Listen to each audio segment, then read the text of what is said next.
Hi guys, आज हम पढ़ेंगे चिकित्सा के 16 अंग अष्टांग हृदय के अनुसार। तो चिकित्सा के 16 पार्ट्स जो हैं वो अष्टांग हृदय के अनुसार हम पढ़ेंगे।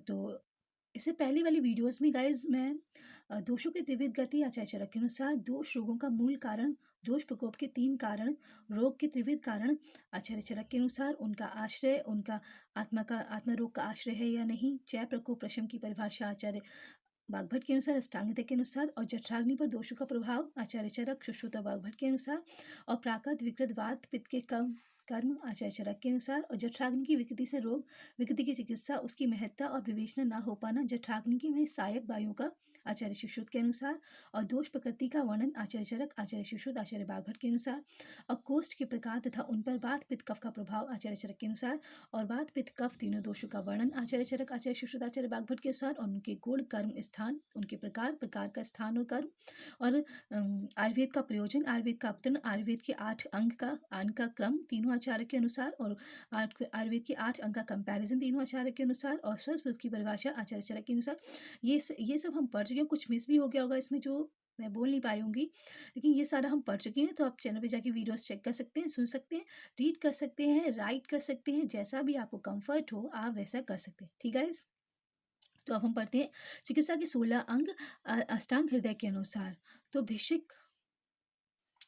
भिषक द्रव्यान उपस्थाता रोगी पाद चतुष्टयम चिकित्सस्य निर्दिष्टा प्रत्येकम तत्चतुर्गुणम। इसका रेफरेंस है अष्टांग हृदय सूत्र स्थान के फर्स्ट चैप्टर का नाम है आयुष कामीय अध्याय, उसका 27वां श्लोक।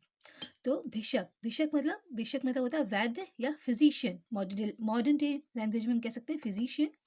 द्रव्याणी मतलब औषधियाँ या ड्रग्स, द्रव्य मतलब औषधियाँ या ड्रग्स। उपस्थाथा मतलब परिचारक, मेडिकल अटेंडेंट, जिसे हम नर्सिंग स्टाफ कह सकते हैं।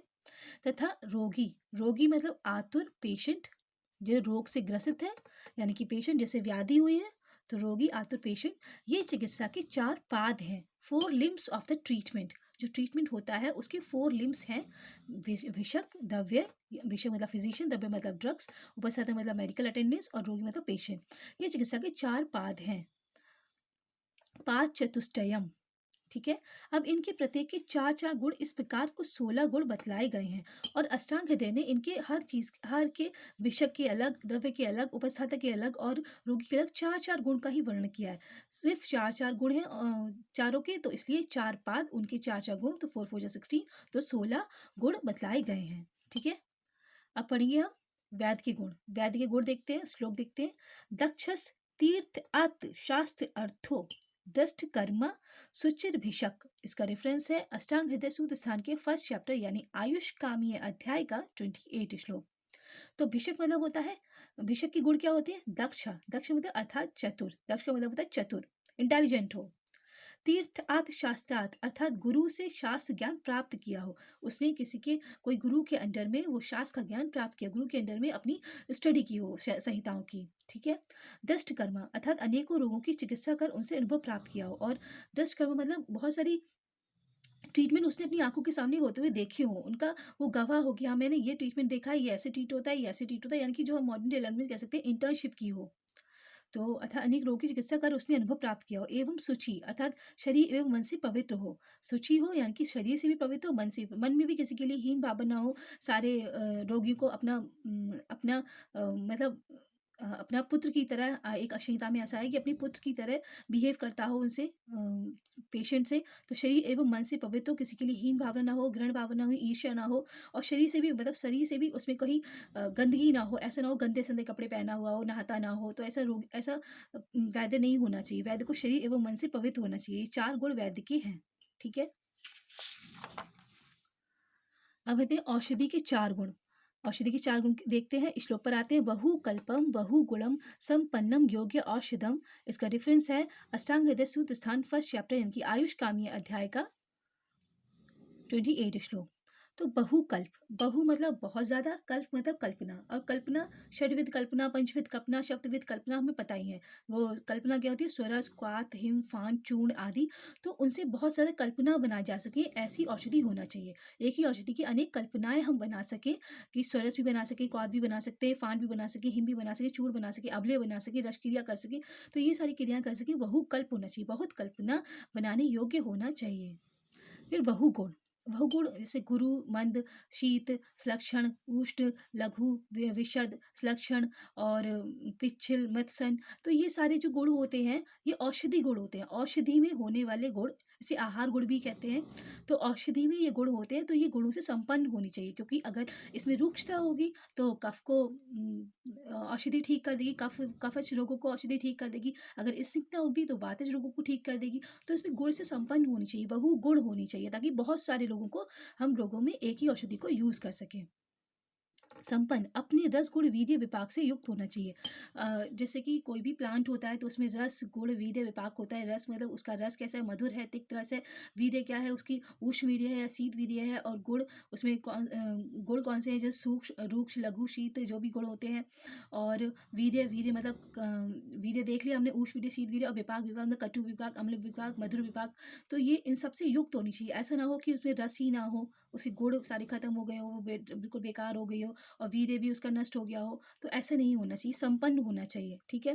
फिर योग्यम, योग्यम, योग्यम होना चाहिए। योग्यम के लिए देखते हैं, व्याधि, देश, काल, व्यय, दोष, दोष्य, देह तथा बलवान के अनुसार रोगी के लिए हितकर हो।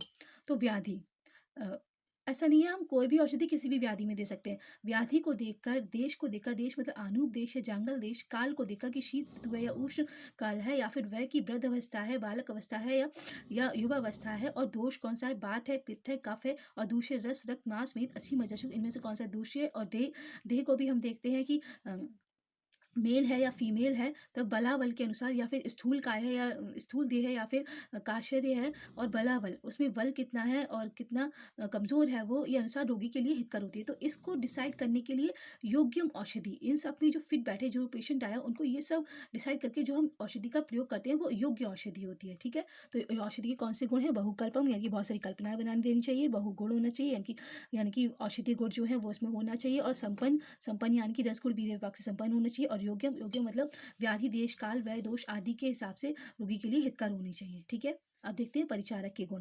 परिचारक है अनुरक्ता, शुचि, सुचिर, दक्षो, बुद्धिमान परिचारिका। अनुरक्ता, अनुरक्ता मतलब अर्थात रोगी का दृढ़ भक्त होना चाहिए, रोगी से उसे प्रेम होना चाहिए। मतलब रोगी के लिए उसके लिए ईर्ष्या नहीं होना चाहिए, रोगी के लिए उसके अंदर प्रेम होना चाहिए, अनुरक्त होना चाहिए, रोगी का दृढ़ भक्त होना चाहिए। शुचि, शुचि अर्थात व्याधि की तरह पवित्र होना चाहिए, साफ सुथरा होना चाहिए, मन से और शरीर से भी पवित्र होना चाहिए। और बुद्धिमान, बुद्धिमान मतलब दक्ष, अर्थात अपने कार्य में कुशल हो, इंटेलिजेंट हो, उसे जो काम किया जाना है उसको उसकी प्रॉपर नॉलेज हो। और बुद्धिमान अर्थात विशिष्ट बुद्धि से युक्त होना चाहिए और बुद्धिमान होना चाहिए। तो शुचि और दक्ष, ये वैद्य के गुण भी थे। देखिए मैं दिखाती हूँ, ये दक्ष वैद्य के गुण भी थे, और शुचि वैद्य के गुण भी हैं, और परिचारक के भी गुण हैं, शुचि और दक्ष। ठीक है। तो अब हम नेक्स्ट देखते हैं। नेक्स्ट है रोगी, रोगी के चार गुण। तो श्लोक पर आते हैं, आढ़यो रोगी विषग, विषग वश्यो ज्ञापका सत्ववान। इसका रेफरेंस है अष्टांग हृदय सूत्र स्थान के फर्स्ट चैप्टर का 29 श्लोक। तो रोगी आठ है, आठ ही मतलब धनवान हो, मतलब उसके पास पैसा होना चाहिए, क्योंकि अगर पैसा ही नहीं होगा तो वो अपना ट्रीटमेंट कैसे कराएगा? कोई दवाई भी नहीं खरीद सकता, डॉक्टर को फीस भी नहीं दे सकता। तो इसलिए उसके पास पैसा होना चाहिए। विषग वश्य, वैद्य अधीन होना चाहिए, वैद्य पर पूरी तरह डिपेंड होना चाहिए। ये नहीं कि दवाई ले रहा है लेकिन वैद्य ने कहा ये करना है तो नहीं कर रहा है, उसकी बात को नहीं मान रहा है, वैद्य की बात को नहीं मान रहा है, तो ऐसा नहीं होना चाहिए। विषग वश्य, वैद्य के अधीन होना चाहिए। ज्ञापक, रोग का कारण, वेदना आदि बतलाने में समर्थ होना चाहिए। उसे पता होना चाहिए कि मुझे क्या रोग हो रहा है, मुझे कैसा फ़ील हो रहा है, क्या मेरे अंदर प्रॉब्लम्स आ रही हैं, उसको वो ध्यान रख, मतलब उसको वो फ़ील करना आना चाहिए, और वो रोगी को बताना भी आना चाहिए कि उसको जो प्रॉपर हो रहा है। ऐसा नहीं कि रोग व्याधि कुछ और हो रही है, वो कुछ और बता देते, तो डायग्नोसिस भी अलग बनेगी ना। तो इसलिए रोग का कारण, वेदना आदि बतलाने में समर्थ होना चाहिए। सत्ववान, रोग एवं औषधि के क्लेश को सहने वाला होना चाहिए। अब जैसे सत्ववान होना चाहिए, अगर कोई रोग है, सोच करो उसमें पेट में दर्द हो रहा है, थोड़ी ज़्यादा पेट में दर्द हो गया, तो वो हिम्मत नहीं हारनी चाहिए कि नहीं अब मेरा पेट में दर्द हो रहा है, मैं बचूंगा ही नहीं, मैं मैं अब इस दुनिया से जाने वाला हूँ। तो ऐसा सोचने वाला रोगी नहीं होना चाहिए, वो सत्ववान होना चाहिए, उसे डटे रहना चाहिए कि नहीं, दर्द है, ठीक हो जाएगा, मैं ठीक हो जाऊँगा, ऐसा सत्व गुण उसका बढ़ा हुआ होना चाहिए। तो ऐसे औषधि को, क्लेश को सहने वाला होना चाहिए। ठीक है गाइस? तो गाइस हमने देखे रोगी के 4 गुण, फिर देखे परिचारक के 4 गुण, फिर देखे औषधि के 4 गुण, उससे पहले देखे थे वैद्य के गुण, और उससे पहले देखे थे 16 अंग कौन-कौन से हैं। तो गाइस ये थे चिकित्सा के 16 अंग अष्टांग हृदय के अनुसार।